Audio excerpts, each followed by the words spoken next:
Olá, meu querido aluno. Seja bem-vindo a mais uma aula do Se Liga na Educação, a mais uma aula de filosofia. Eu sou o Endermi e nós hoje iremos continuar o nosso trajeto rumo à descoberta da verdade, rumo à especulação filosófica para descobrirmos o que é real, o que é verdadeiro, o que é correto e o que é justo. E hoje nós vamos trabalhar um filósofo bem polêmico da história da filosofia. Ele é muito requisitado também nas questões do Enem. E é um filósofo polêmico porque ele vai trazer uma certa revolta a toda uma sociedade, a toda uma cultura, né? E muitas das coisas que serão atribuídas a ele propriamente não são culpa dele. Então hoje nós vamos conhecer um pouquinho de Friedrich Nietzsche. Então nós vamos hoje aprofundar um pouco na filosofia de Nietzsche. Vamos conhecer um pouquinho esse pensador tão controverso. Friedrich Nietzsche foi um filósofo, filólogo, crítico cultural, poeta e compositor prussiano do século XIX, nascido na atual Alemanha. Sua filosofia central é a ideia de afirmação da vida, que envolve o questionamento de qualquer doutrina que drene uma expansiva de energias, não importando o quão socialmente predominantes essas ideias poderiam ser. Traduzindo, Nietzsche vai refletir sobre a existência do homem, né? E aí nós vamos lembrar um pouquinho do ser aí, né? Então, Nietzsche vai refletir um pouquinho deste ser aí e de como este ser deve ser autêntico, de como esse ser deve ser autônomo em suas decisões. Um ser tão autônomo, tão livre, que nem no céu, nem na terra haverá ninguém que possa tolir a sua liberdade.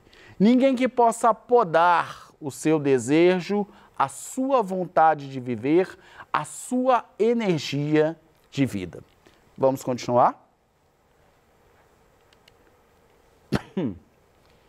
Vontade de potência.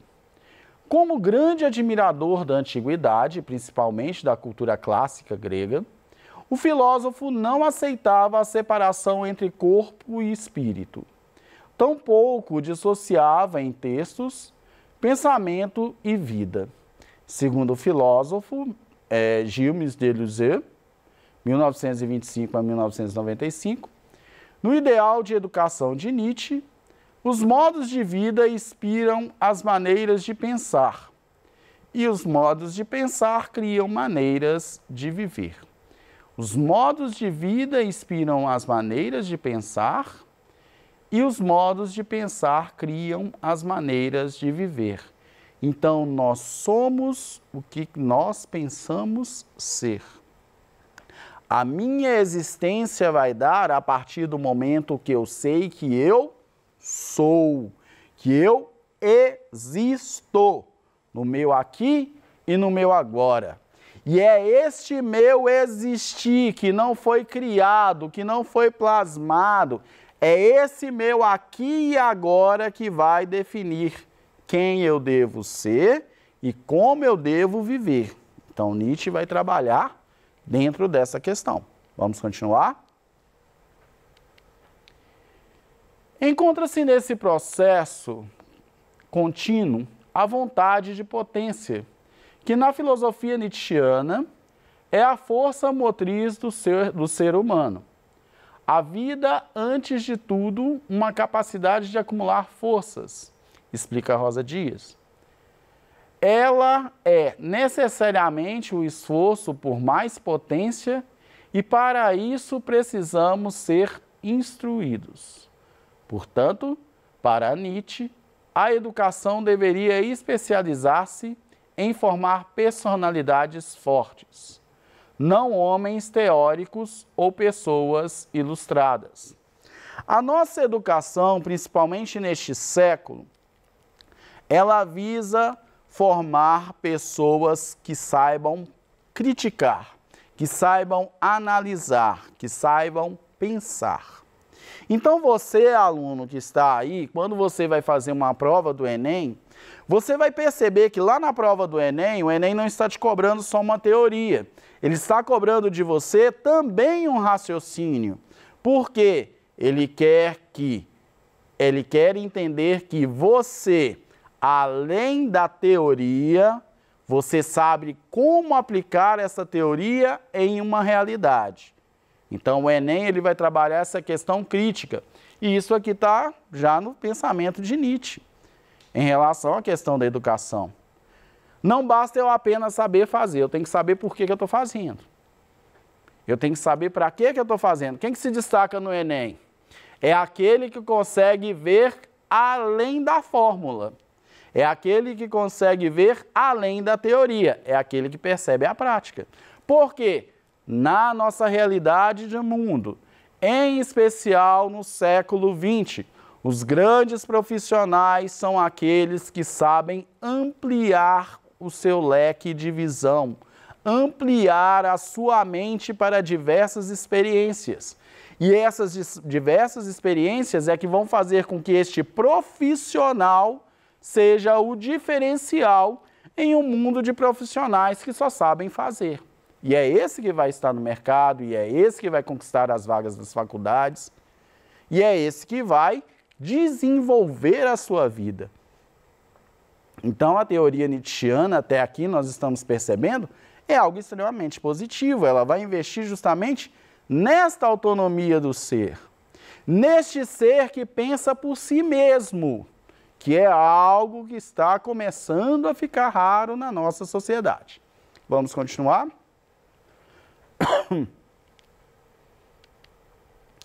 Então, qual vai ser a função da escola, segundo Nietzsche? Cabe à escola, de acordo com o filósofo, produzir nos alunos a capacidade de dar novos sentidos às coisas e valores. Nietzsche dizia que só os jovens poderiam entender suas contestações. E então, de supor que a idade escolar seja melhor para levar o ser humano a pensar criticamente a respeito do mundo à sua volta. Mas, para isso, a sala de aula precisa valorizar uma cultura da exceção, da experimentação, do risco, do matiz nas palavras do filósofo. Ou seja, a educação tem que ser também prática. Eu não posso só aprender as letras, eu tenho que saber fazer uma redação. Eu não posso só aprender as teorias matemáticas, eu tenho que saber aplicar. Então, a escola, neste século, ela investe muito nessas questões dos projetos também, e ela vai aprofundar muito nessas questões neste século. Então, o aluno não é aquele que só repete, é aquele que sabe o que está fazendo. Ok? Vamos continuar? Assim falou Zaratustra, um livro para todos e para ninguém. Então, neste livro, Nietzsche vai apresentar grande parte do seu pensamento, grande parte de sua filosofia, onde nós vamos perceber que esta existência, este ser aí, tem que ser um ser livre de todo e qualquer pensamento do senso comum. Livre de todo e qualquer domínio que suga suas energias de vida, suas energias de fazer com que este ser exista. Vamos lá? O livro narra as andanças e ensinamentos de um filósofo que se autonomeou Zaratustra após a fundação do zoroastrismo na antiga Pérsia, para explorar muitas das ideias de Nietzsche. O livro usa uma forma poética e fictícia, frequentemente satirizando o Velho e o Novo Testamento. O centro de Zaratustra é a noção de que os seres humanos são uma forma transicional entre os macacos e o que Nietzsche chama de Übermensch, literalmente além do homem, normalmente traduzido como super-homem. Então vamos entender aqui. Nietzsche vai entender que nós temos que sair de um estágio primitivo, e aí nós vamos lembrar da menor idade em Kant, né? Daquela idade onde nós só aceitamos e não criticamos, então nós temos que sair dessa fase primitiva e temos que chegar ao ápice do ser humano, que é pensar totalmente por si mesmo. Pensar tão totalmente por si mesmo a ponto de se tornar o Übermensch, a ponto de se tornar além do homem, o super-homem. Nós vamos entender isso um pouquinho mais. Vamos lá. A Gaia Ciência é uma alusão ao nascimento da poesia europeia moderna que ocorreu na Provença durante o século XII. Deriva do provençal, a língua usada pelos trovadores na literatura medieval, em que Gai significa saber, ou Gaia, ciência. Corresponde à habilidade técnica e ao espírito livre requeridos para a escrita da poesia. Então, em Gaia Ciência, nós vamos ter essa espontaneidade dos trovadores que vão divulgar o pensamento de uma forma poética, acessível a todos que ouvem. Então, nós vamos entender agora o que seria esta originalidade de que tanto falo e que Nietzsche nos diz que temos que investir para chegarmos no Übermensch. Vamos lá? O que é originalidade? É ver qualquer coisa que ainda não tem nome e que por isso não pode ainda ser mencionada, embora esteja mesmo à frente dos nossos olhos e de toda a gente. A maioria das pessoas não conseguem ver aquilo que não tem um nome. As pessoas originais são as que já deram ou têm a capacidade para dar nome às coisas. Então, esta originalidade é perceber além dos conceitos sociais, é ir além da ideologia, é não acreditar apenas naquilo que é apresentado, é saber que existe sempre algo mais. Então, se eu percebo um fato, se eu escuto uma notícia, eu devo entender que aquela não é toda notícia. Existem muito mais fatores por trás daquela notícia. A aplicação, o uso de um determinado objeto e tantas coisas que vão envolver nossa realidade. Nós temos que perceber para além delas, para podermos encontrar esta originalidade, ok? Vamos continuar? E onde começa o bem e acaba o mal? O reino da bondade começa onde a nossa imperfeita percepção deixa de notar o impulso do mal, porque se tornou demasiado sutil. A partir deste ponto, o sentimento de que entramos no reino da bondade excita os nossos impulsos, que sentem-se ameaçados e limitados pelos impulsos do mal. Os sentimentos de segurança, de conforto e de benevolência. Ou seja, a questão do bem e do mal não serão questões puramente empíricas, mas sim uma questão de percepção. Obviamente, vamos lá para Kant, nós sabemos o que é o bem e o mal, nós percebemos quando nós fazemos o bem e o mal, pois existe um princípio universal para essas coisas.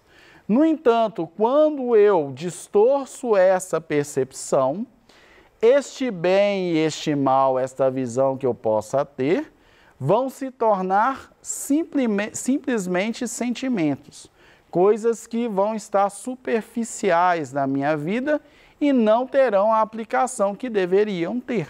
Então vamos continuar? Quanto mais imperfeita a nossa percepção, maior a extensão do bem. E por isso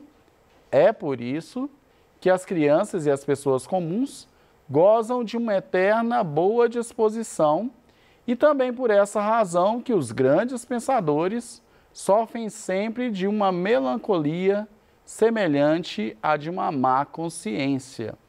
Ou seja, o bem e o mal, eles vão ser vão ser transformados em sentimentos, e isso vai fazer com que eles tenham essa distorção. Então, o bem e o mal, aquilo que realmente é bem e é mal, uma criança pode perceber o que é certo e errado, mas às vezes um adulto não vai perceber por questões de vaidade, por questões sociais e tantas outras questões. Então, quanto menos eu vou pensar e invisto mais na minha natureza, né? E aí a gente pensa na criança que é inocente. Eu vou perceber o que é o bem e vou perceber o que é o mal de fato. Continuando. Causa e efeito. Dizemos que a ciência explica, mas na realidade apenas descreve. Descrevemos hoje melhor, mas explicamos tão pouco quanto todos os nossos predecessores. Descobrimos uma sucessão múltipla, onde o homem ingênuo é o investigador das civilizações mais antigas e se aparecia apenas de duas coisas, causa e efeito, como se costumava dizer, ou seja, é aquilo que nós estamos falando. Por mais que o homem procure aprofundar nesta busca, ele ainda não consegue encontrar o seu real significado. E aí a gente tem que tomar um cuidado nisso para não cairmos no niilismo. O niilismo vai ser a completa perda de sentido de todas as coisas. Então, eu vou perder o sentido. Primeiro, eu vou achar, né, que aí é o niilismo passivo, que nada existe, que nada faz sentido e que nada explica. E depois eu posso cair também no niilismo ativo, que eu vou chegar a conclusões que vão dizer que nada existem. Então, nós temos que ter este cuidado, nós temos que ter este carinho no processo de investigação filosófica. Lembrando que nem Nietzsche, nenhum pensador isolado vai trazer a verdade sobre todas as coisas. Estamos trabalhando pistas rumo a esta verdade, ok? E aí, nós vamos, né, a questão do niilismo, o passivo que vai ocorrer quando a evolução humana, entretanto, não há mudança de valores, e o ativo na evolução humana que acontece da mesma maneira, contudo, ele é responsável pela transmutação dos valores, bem como a criação de novos. Então, para a gente ir ainda finalizando, o Yuval Harari, que é justamente esse super-homem, este homem que é totalmente autônomo, que declara a morte de Deus. Então, este homem que não vai ter o seu êxito ou sua derrota graças à ação de um ser externo, mas sim pela própria ação. E aí, para a gente poder refletir, para a gente poder terminar nossa aula, vem a frase. Um pensador é alguém que sabe como tornar as coisas mais simples do que aquilo que elas são na realidade. O que é ser livre? É não termos vergonha de sermos quem somos. Esse é Nietzsche em H e a Ciência. Vamos trabalhar mais em algumas outras aulas, alguns outros pensamentos de Nietzsche ao longo da história. Mas hoje nós vamos ficar por aqui. Agradeço a todos pela participação. Estudem, preparem-se. Estamos já no final do ano, galera. Vamos acelerar os nossos estudos e não vamos deixar nada para trás. E até a próxima aula.